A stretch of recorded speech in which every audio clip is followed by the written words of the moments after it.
পৌঁছে গেছি মেন গৌরীকুণ্ডে।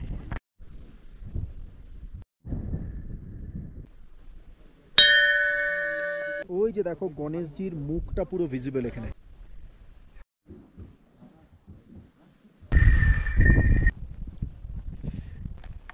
তাগড়া স্নোফল হচ্ছে। সো ফাইনালি আমরা আমাদের ট্রেক স্টার্ট করলাম টুয়ার্ডস পার্বতী সরোবর।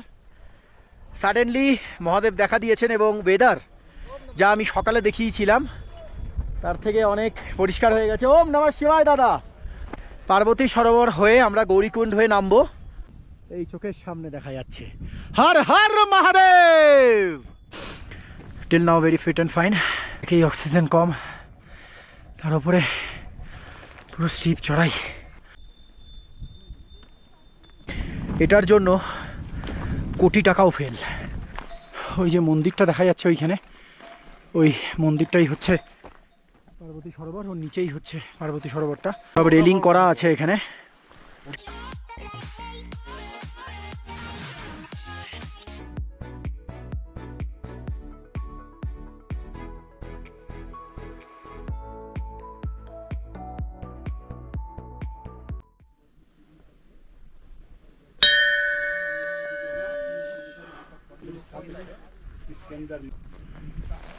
এই হচ্ছে পার্বতী সরোবর, এই হচ্ছে তার ত্রিশূল এখানে রাখা। এই দিকটাতে হচ্ছে আদি কৈলাস।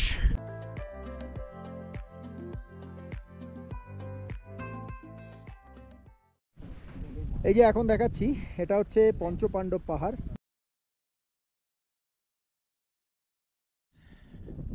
বন্ধুরা যাই বলবে, পার্বতী সরোবরে খুব ভালো ভিউ পেলাম।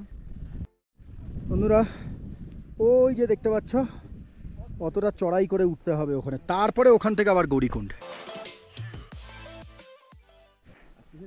এটা হচ্ছে ভীমক্ষেতি, এই হচ্ছে আদি কৈলাস। এখন স্কেল করব অ্যাপ্রক্স 16,000 ফিট। প্লিজ হিমালয়কে পরিষ্কার রাখুন। তো বন্ধুরা দিস ইজ দ্য ফাইনাল ল্যাপ। একটুখানি বেশিক্ষণ দাঁড়াতে পারবো না কারণ স্নোফল প্রচণ্ড হচ্ছে। আমরা যত তাড়াতাড়ি সম্ভব গৌরীকুণ্ডে পৌঁছে ব্যাক করব। তো আমরা গৌরীকুণ্ড পৌঁছে গেলাম। Here the final Gaurikund. Finally we reached here